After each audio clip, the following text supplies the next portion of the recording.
रात के 2:15 बजने वाले हैं और मेरा चूँकि काम ऐसा है कि मुझे रात को जागना पड़ता है और अभी थोड़ी देर के लिए मैं सो जाऊँगा ताकि नमाज फ़जर भी अदा कर सकूँ। वीडियो बनाने का मकसद इस वक्त ये है कि आज क्लास के अंदर 10th क्लास में वो बच्चे कि जिनको कल रिज़ल्ट आने वाला है 9th क्लास का, तो वो बाज़ जिन्होंने मेहनत की सारा साल वो बहुत पुरजोश थे, खुश थे, और बाज़ ऐसे भी थे कि जो मेहनत ना कर सके। उन्हीं में से एक बच्चा जो मतलब घबराया हुआ था, उसने मुझे कहा, सर रात इशा की नमाज के बाद मेरे लिए दुआ कीजिएगा, या जब भी वक्त मिले ज़रूर दुआ कीजिएगा कि मेरा कल का रिज़ल्ट बहुत अच्छा है। बच्चे के चेहरे को मैंने देखा और बहुत गौर से देखा तो मुझे लगा कि बच्चा जो ना अंदर से घबराया हुआ है और एक डर जो है उसकी आंखों से, चेहरे से आया था, वाज़े नज़र आ रहा था कि किसी न किसी किस्म के वो दबाव में है या खौफ में है। तो फिर मैंने उस बच्चे से पूछा कि ऐसा क्या है, आप इस वक्त डरे हुए क्यों हैं, मसला क्या है? तो उस बच्चे ने मुझे कहा कि सर बात यह है कि अगर मेरा रिज़ल्ट ठीक ना आया तो मेरे वालिद साहब मुझे आगे नहीं पढ़ने देंगे, या फिर ये है कि पढ़ने तो देंगे लेकिन कुछ शराइत बढ़ा देंगे और नाराज़ भी हो जाएंगे। तो फिर मैंने उस बच्चे को तसल्ली दी, दिलासा दिया, और उस बच्चे के लिए मैं अभी भी दुआ गो हूँ कि अल्लाह ताला उस बच्चे को कामयाबी अता फरमाए। लेकिन मैं यहाँ पर एक बात की तरफ तवज्जो दिलाना चाहूँगा। वो बात क्या है, आप वालिद साहब हैं, आपका हक है कि आप बच्चे के रिज़ल्ट के बारे में फ़िक्रमंद रहें, और फ़िक्र होनी भी चाहिए। क्लास के अंदर, स्कूल के अंदर, शहर के अंदर, डिवीज़न के अंदर, बोर्ड में आपका बच्चा तरक्की करे, आप इस तरक्की का उससे तकाजा भी कर सकते हैं, उससे उसकी मेहनत का भी पूछ सकते हैं, बल्कि मेहनत करवा भी सकते हैं।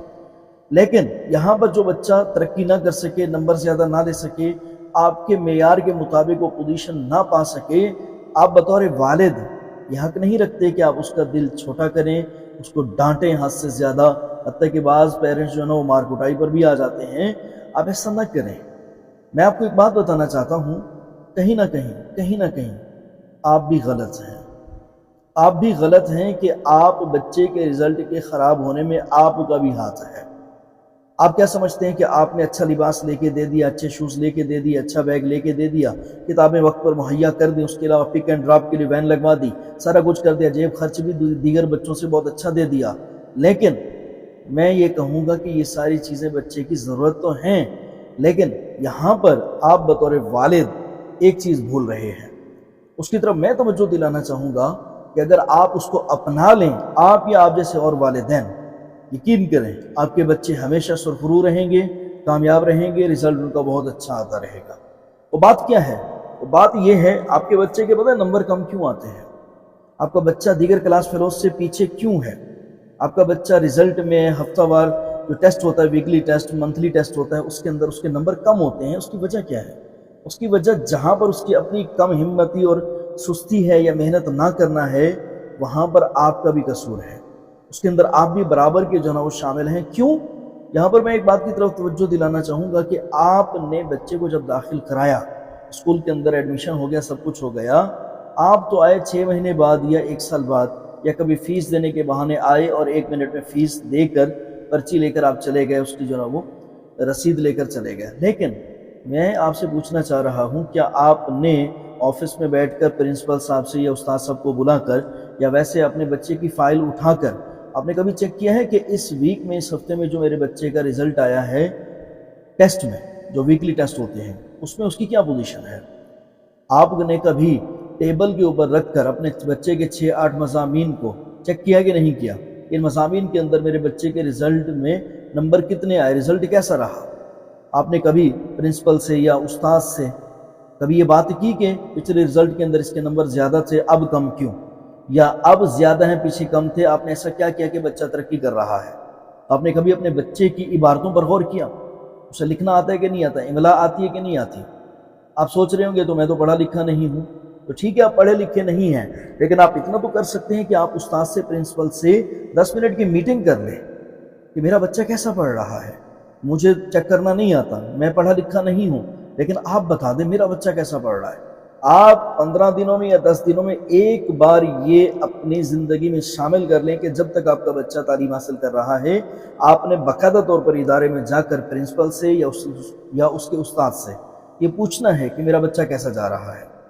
और आपने ये करके दिखा दिया तो समझ लीजिए उस साल के रिजल्ट में, भले वो बोर्ड का है, शहर का है, कुछ भी है, क्लास का है, आपका बच्चा टॉप 3 बच्चों में ज़रूर आएगा। जाहिर बात है, जब आप वालिद होकर पेन नहीं देंगे, दर्द नहीं देंगे, आप बाकायदा उसके उस्ताद से राब्ते में नहीं रहेंगे, आप उसके प्रिंसिपल से उसकी डेली, वीकली और मंथली रिपोर्ट नहीं देंगे, मेरा घर कैसा जा रहा है, आपने जब नहीं पूछा, तो अब बच्चे के ख़राब रिजल्ट पर आप उसे डांट क्यों रहे हैं? आप क्यों डांट रहे हैं? उसका दिल छोटा कर रहे हैं, उसे शर्मिंदा कर रहे हैं, उसकी तबीयत के अंदर एहसास कमतरी मज़ीद उंडेल रहे हैं, क्यों? यहाँ पर आप अपनी गलती भी तो माने ना। बच्चा अगर कमज़ोर है, चले उसकी मेहनत नहीं उसके काम आई, उसने सुस्तियाँ की हैं, बच्चे का काम यही है, लेकिन आपने कितनी थपकियाँ दी हैं? कभी उसका दिल बड़ा किया है आपने? कभी आपने उसके उस्ताद या प्रिंसिपल से ये कहा है कि बच्चे की जो भी कमज़ोरी है मुझे बताओ, मैं उसको दूर करवाता हूँ, मैं उसके लिए ट्यूशन का इंतज़ाम करता हूँ, मैं सब कुछ करता हूँ। आपने आज तक ऐसा नहीं किया। लेकिन आप जो है ना, वो साल के एंड में जब रिज़ल्ट आता है, आप जो है ना वो मुँह बना के बैठे हैं, मुँह फुला के बैठे हैं, बच्चा आए तो सही, रिज़ल्ट में उसके नंबर कम क्यों हैं? मेरी उम्मीद थी कि फ़ौरन इतने नंबर ले लेता, लेकिन इसने नंबर कम क्यों लिए? आप इस सोचों में बैठे हुए हैं कि बच्चा आए, मैं डाँटूँ, उसे खरी की खरी सुनाऊँ, उसके हत्ता के हाथ भी मार दूँ। ऐसा नहीं होना, ऐसा नहीं होना चाहिए। क्यों? बच्चे की मेहनत है, बच्चा मेहनत कर सकता है। बच्चे की कमज़ोरी चेक करें। आप अपनी कमज़ोरी को भी देखें कि आपने बाकायदा तौर पर उस बच्चे की जो कमज़ोरियाँ हैं उसके लिए उसके उस्ताद से बैठक की है, उसके प्रिंसिपल से बैठक की है। बंदा बैठ के इफ़ाम व तफ़हीम के साथ बच्चे की कमज़ोरियों को, सुस्तियों को, पीछे रह जाने के मामलात को गौर से देखता है। जहाँ-जहाँ ज़रूरत पड़ती है फिर बच्चे की वो कमज़ोरी दूर करता है। लेकिन आप तो बिज़नेसमैन हैं, आप तो मुलाज़िम हैं, आप तो सुबह जाते हैं, शाम को आते हैं, आपके पास अपने बच्चे के रिज़ल्ट के लिए वीकली, डेली और मंथली रिपोर्ट के लिए, चेक करने के लिए, ऑफ़िस में जाने के लिए टाइम ही नहीं है। और जब रिज़ल्ट आता है साल के आखिर में, भले वो किसी भी क्लास का हो, तो आप जल्लाद बन जाते हैं कि बच्चे के नंबर कम क्यों आए? बच्चे से ये उम्मीद वाबस्ता थी, बच्चे की खाला ने, फूफो ने, चाचू ने, मामू ने ये इससे जो है ना वो तवक्को लगा के बैठी थी। अब मैं उनके सामने क्या मुँह लेके जाऊँगा?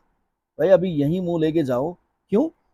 कसूर आपका भी तो है ना, कि आपने अपने बच्चे के लिए बाकायदा तौर पर स्कूल में आकर उसके उस्तादों से मुलाकात नहीं की, उसके प्रिंसिपल से मुलाकात नहीं की है तो सिर्फ चंद मिनट के लिए हेलो हाय करके या फीस जमा करा के या वैसे गुजरते हुए दिल किया कि सर को मिलते जाएं, ऑफिस में बैठे होंगे, ये मुलाकात नहीं होती। मुलाकात ये है कि बाकायदा आप आधा घंटा 1 घंटा निकाल कर आएँ, टेबल पर उसकी फ़ाइल रखें, फ़ाइल के अंदर उसके माहाना और वीकली टेस्ट रखें और आप मुकाबला करें, कंपैरिज़न करें कि यहाँ पर बच्चे ने पिछले फलाँ मज़मून के रिज़ल्ट में कितने नंबर लिए और अब कितने लिए।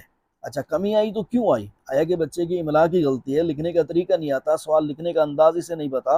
आया कि मिसाल के तौर पर उर्दू का पेपर है, उर्दू के अंदर कहानी हो, मजमून हो या इसके अलावा पैराग्राफ हो, सियाक़ो सबाक़ हो या कोई भी चीज़ हो, तो उसका बाकायदा एक उसलूब होता है। ये नहीं कि कलम पकड़ा और लिखना शुरू कर दिया। इनकी अपनी लाइनें होती हैं, मतलब इनका आपस में रब्त होता है, मा क़बल इबारत का माँ बाप से कोई ताल्लुक़ होता है। ये सारी चीज़ें आया कि बच्चे को आती हैं कि नहीं आती? तो बच्चे को तो कभी-कभी इमला नहीं आती।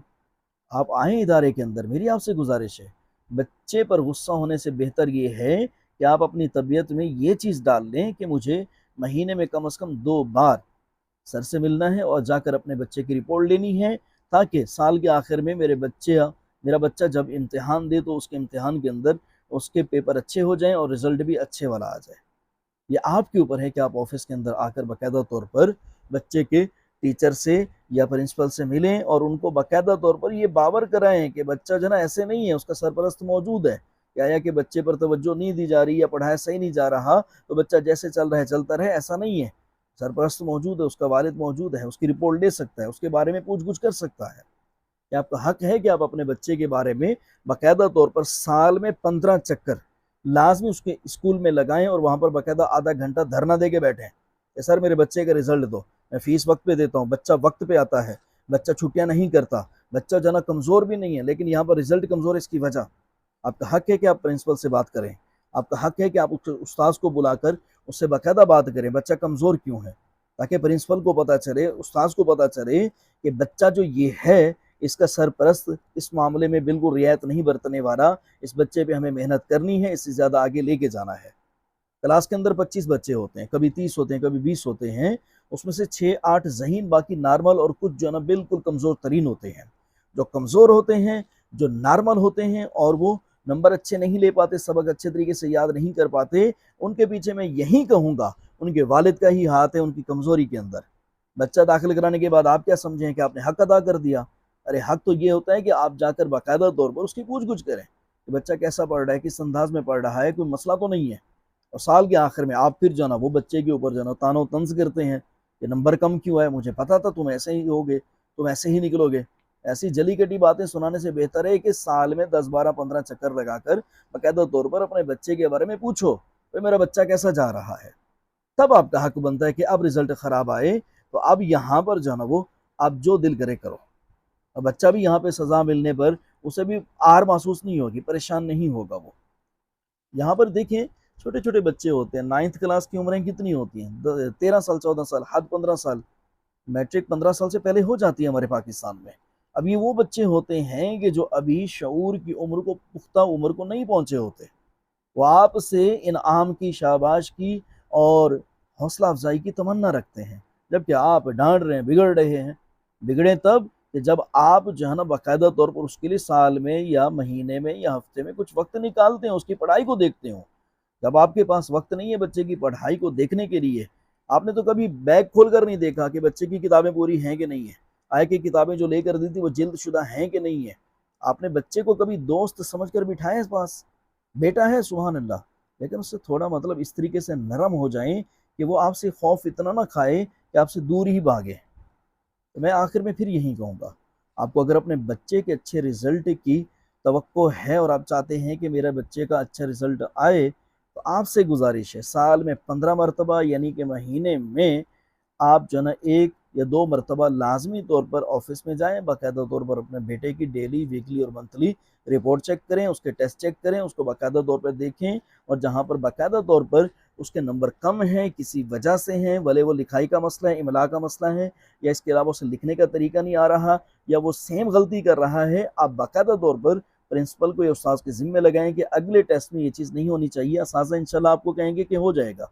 असाज़ा का काम यही है कि बच्चे की तालीम और तरबियत करें और उसे मुआशरे का एक बेहतरीन शहरी बनाकर बाहर निकालें स्कूल से। तो उस्ताद साहब इंशाल्लाह आपकी बात मानेंगे, प्रिंसिपल भी मानेगा।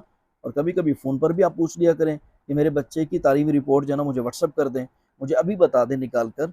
ये आपका राइट है, आप अपने प्रिंसिपल से, असाज़ा से बच्चे के हक के बारे में, बच्चे की फ्यूचर प्लानिंग के मुताबिक बच्चा आपका फ्यूचर में बहुत अच्छा जाए उसके लिए आप कर सकते हैं।